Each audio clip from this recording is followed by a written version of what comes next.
Hey guys, this is Gamer Cow. Welcome to another Pokemon TCG discussion video. This time we're going over our second rotation, which is going to happen after this week's draft. So after we've done the games on Saturday and we post a video like a couple of days later or whatnot, we're going into another rotation.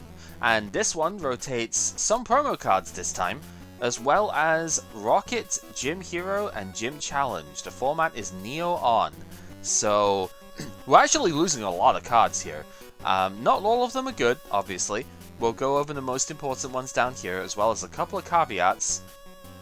But for the most part, yeah, we're losing a lot, because we're losing effectively two full sets. There are exactly two cards in Gym Challenge that don't rotate because they get reprinted. Everything else, because these are like proprietary Pokemon and whatnot, and even most of the trainer cards are like associated with the gym leader, right? Like Good Manners is associated with Erika. Misty's Wish, obviously, Misty in the name, her. Most of them are associated with a gym leader, and they just rotate. There's no need for them anymore, I guess. So yeah, these are big sets. There's over 120 cards in them, and we lose the entirety of both of them. We don't lose all of the Rocket set, we lose most of it, but Rocket does have some cards that got reprinted. For example, the Machop, the Dark Vaporeon, Dark Blastoise got reprinted, and notably the Boss's Way, if you do want to play Gen 2 Darks, and the Challenge card also got reprinted too. So I've gone ahead and just like put out the sets here with the exclusions for what doesn't rotate, so you can see like what is here. For the most part, I have them down the bottom as to what's actually important here, but there's some fun stuff that I haven't mentioned, like Erika's Dragonair I think was kind of fun. Rocket Cypher was interesting, we just didn't get to pull them right, so nobody had enough of them. Yeah, just in general though, a ton of Pokemon that were just owned by gym leaders apparently, even though we never saw them used anywhere ever. That was kind of interesting. Yeah, I don't know, I mean, since when did Blaine have a Moltres, right? Doesn't matter. Here's what's important for what we're losing here. So some of these are maybe a little outdated at this point, but there's quite a lot of Stadium cards in here too, actually, just kind of noticing that. Makes sense, they were introduced as a new thing in Gym for, extra mechanic stuff. But down to the important stuff. Venusaur got reprinted in Legendary Collection, so we are going to have Energy Trans around. Expedition also has a really good Venusaur, so it's unfortunate that we won't be able to play this one to cure status conditions from the bench. It happens, it's just one of those things of it, but it is still a bit of a loss. Charmander, the Blaine's Charmander is useful for the Typhlosion decks because you can fire recharge and get the fire energy back onto it, so you're not actually losing anything really, you're just causing the opponent to lose stuff. The Charizard itself is fine, like it's really not the worst card out there, but it's definitely more about the Charmander. Charizard is just there for when the opponent doesn't play ball and you end up actually needing to do damage, right? So yeah, mostly the Charmander's the loss there. Raticate, we had some fun times with before when this set, like Gym Heroes, first came out, but unfortunately it did lose Mr. Mime, so it was really kind of hampered after the first rotation, but now we just lose it entirely. There is a Jinx in Expedition, I think, that does have Meditate for the same cost as the Mr. Mime, so this maybe could have had a comeback as a 2-hit KO deck, but unfortunately doesn't happen because it rotates. Brock's Ninetales is probably one of the most complicated cards to ever exist, but it really was a fun tech. Not even a tech, you could build around this card. But there were some very fun strategies you could do with this. There are a couple that would have even come up in the modern, the next format too, involving, I think it's a Golbat that does strength in numbers. But any time that you need more copies of the same Pokemon out, this is definitely a option to go into. But it can also just be its own toolbox deck with Porygon 2. Haven't managed to see it work yet. I think Pepper's working on it though, so maybe this week. Erika's Jigglypuff mostly died when Double Colorless rotated last round, but it's still worth noting because this card was one of the most degenerate cards to ever exist. So yeah, that 40 for 2 Colorless is still really good, so definitely happy to see it go. My boy Dark Golbat, they did you dirty by not reprinting you in LC. I really have no idea why it wasn't in there, or even just a different Dark Golbat in Destiny. Like, that should have been there. But now, this effectively rotates the Crobat as well. Dark Crobat, that is, because we just don't have a Golbat to evolve in from at this point. It's very sad. But that's why we had to play it last week and get some enjoyment out of it. Dark Gloom and Dark Vileplume, good freaking riddance. I hate these cards. There is no reason they should have ever been printed in the first place. But, you know, they did. And we're finally getting rid of this trainer lot for now. I know that in many times during the game's history, Vileplume is a trainer lot card. But this one is probably the worst at the moment because the evolution actually just really messes everything else up as well. So, good riddance. Bye-bye. We are not going to miss you. Dark Dugtrio was mostly used in some Donphan decks alongside the Vileplume as a, yeah, damned if you do, damned if you don't type thing. It's probably outclassed by Fortress, and the relevant Donphan players have all got Forays as well, so it's not really, like, that big of a loss, to be honest, but it's still notable because this effect is still pretty strong, so definitely worth a look.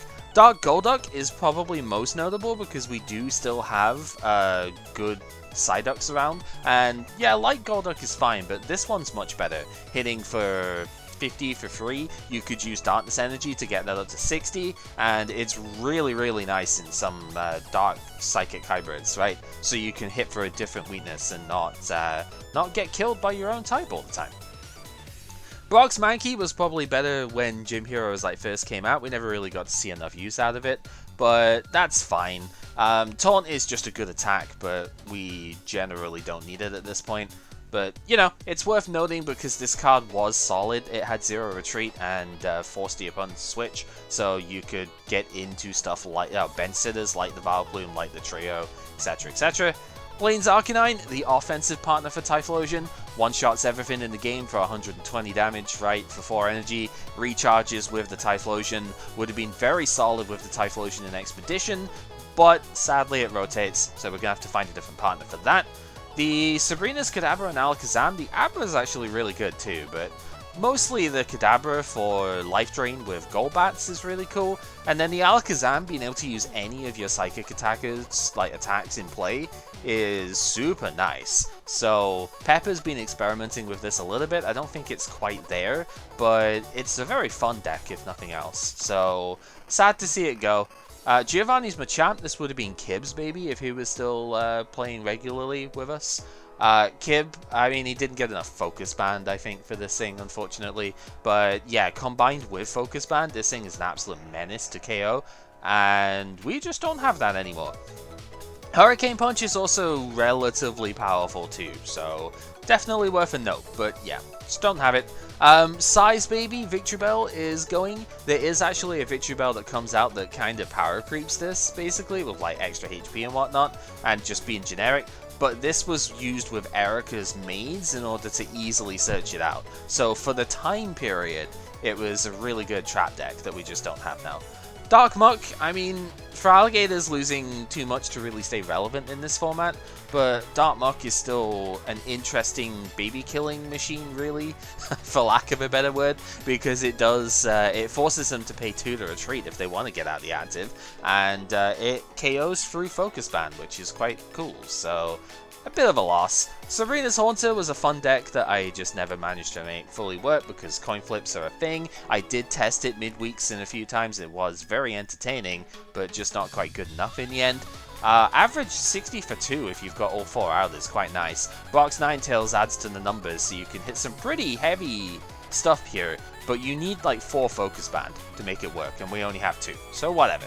Dark Weezing, again, for Alligator's kind of out of the format at this point by the time we rotate, so it's not really that relevant, but still, combine it with Brock's Ninetales and Metal Energy, and you can do like 100 damage with this thing and not even KO your own stuff. So that's kind of fun. The 2 Surge's Electabuzzes were a little bit ahead of their time, to be honest. They lost their luster when Baby Flips kind of ruined their day quite a bit, but they are a very powerful, like, combine deck here, where Charge and Discharge is just a super strong combination in its own right. Electric Current can preserve those energy in play instead, so kind of fun. Shame we're losing it.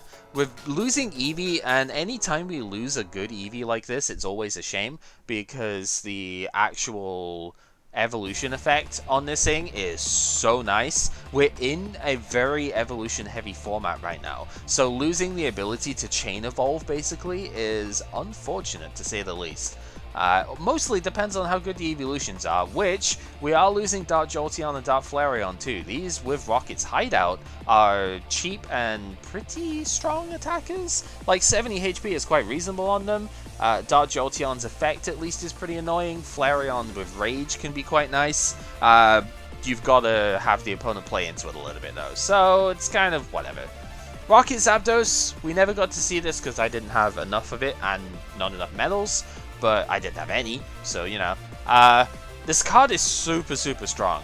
It's just, we didn't really have a lightning deck for it, and it needs metal energy as well, so it doesn't kill itself, basically. But, yeah, very powerful card, will be missed. Erika's Dratini, another one of those cards that kind of lost a lot with double colorless rotating, but still, any basic Pokemon hitting it only doing 10 damage was pretty good for its time. We're in an evolution heavy format right now, so it's not much of a loss. The Dragonaire's Blizzard was kind of nice, but whatever.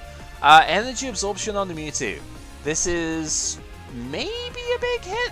Honestly, this Mewtwo's been not amazing for a while. Mostly, again, we don't have the metal energy to really work with it, but also baby Pokemon just stop it from energy absorbing instantly, so it's a bit difficult to use nowadays, but even so, still a good card worth noting. As far as trainers go, the best ones we have, Erika is one that's really good with disruption stuff. Only a couple of us have actually got any to field in the first place, but it is still a very good card if you pair it up with one or two of the later ones. Erika's Perfume, ironically, is a card that I think would be kind of nice to have around. It's not the best thing out there, and even in the Bats deck, I would probably cut it at this point, to be honest. But it is one of those things that if you need to manipulate bench spaces and whatnot, this is definitely up there. I think there's a Houndoom coming out in the next era, where if the opponent's got more bench than you, it does more damage. So, would it be nice?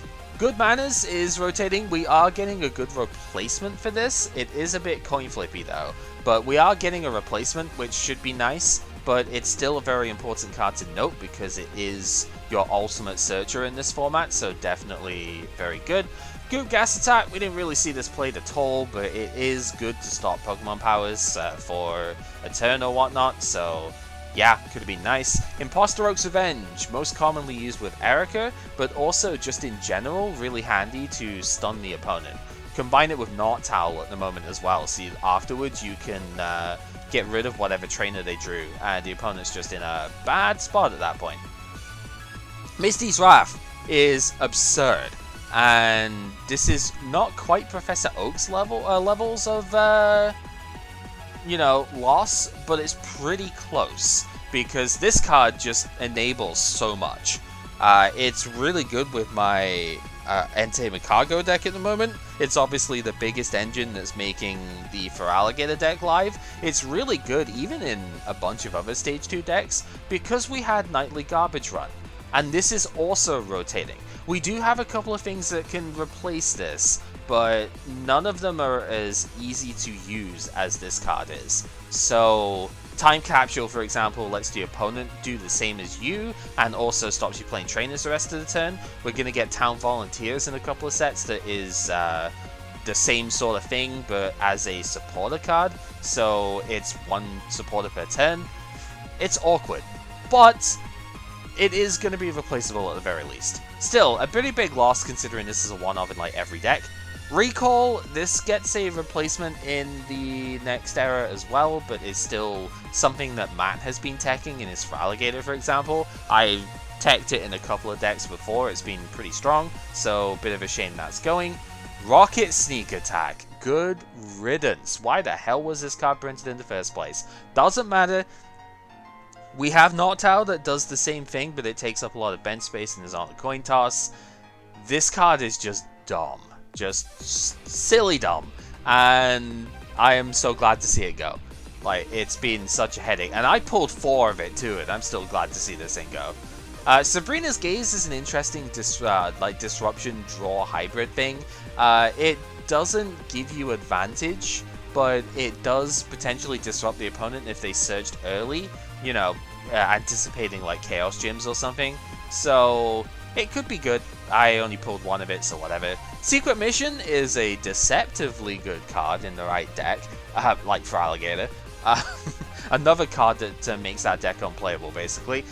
You just get to discard like a ton of stuff out of your hand and then redraw like a bunch of stuff, as well as get a little bit of info about what the opponent's doing, and in, you know, for Alligator's case, discard your energy so you can get draws as well as downpour, you know? So, yeah, very, very strong card. Rocket's Trap, we thankfully didn't see enough of this card for it to be a problem, but the fact of you could still just make the opponent shuffle like 3 cards from their hand back into their deck is disgusting. Thank God that's going. Transparent Walls is notable for exactly Tyranitar, and I guess it would have been Dark Weezing, but that's rotating. So yeah, basically Tyranitar's Trample is like the biggest reason you would want this, so that you don't kill your own bench as well. It's fine, like Tyranitar's not the best deck anyway, but it's still something worth noting. Trash Exchange. This is the real reason why for Alligator is not playable now. Misty's Wrath obviously is a huge hit. Secret Mission is a big hit. This is the deal breaker though, because without Trash Exchange, that means you can't just mill all of your water energy back out the deck, right? So Gator is gone at this point. There's like no way of getting the energy back in the discard, you know, enough in order for it to work. So it's done. And then we have, what, like 5 stadium cards here? It's kind of a lot, but again, they were introduced, they were going to be powerful, right? Chaos Gym is stupid.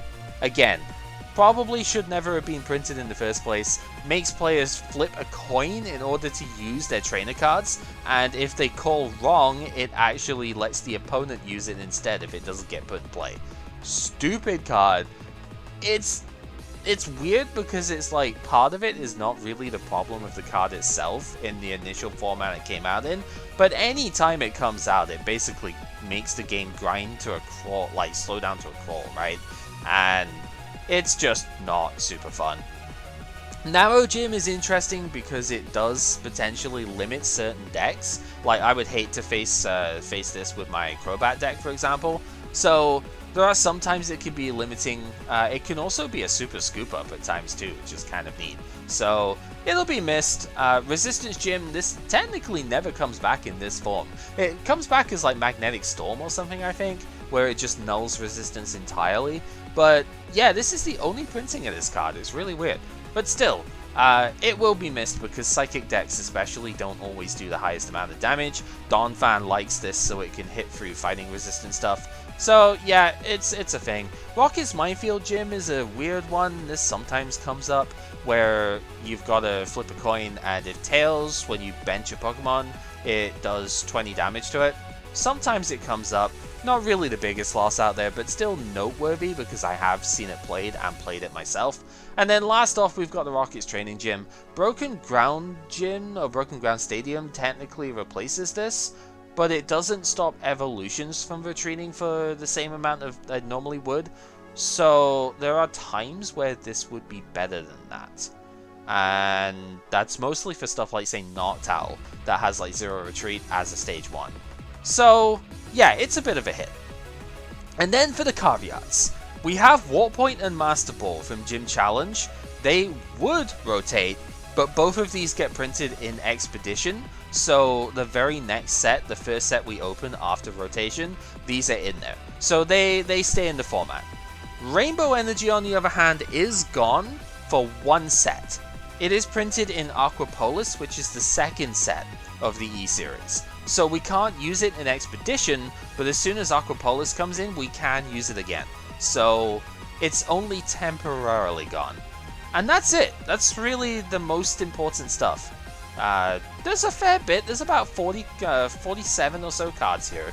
Decent number, but compared to the nearly 200, or over 200, like nearly 250 or so that we're losing, it's not the most ridiculous.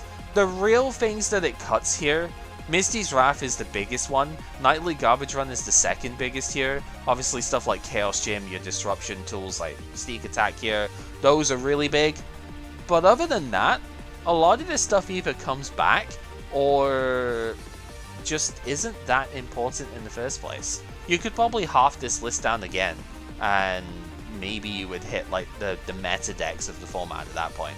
There's just a lot of fun stuff that always comes up too, so I like showing as much as I can.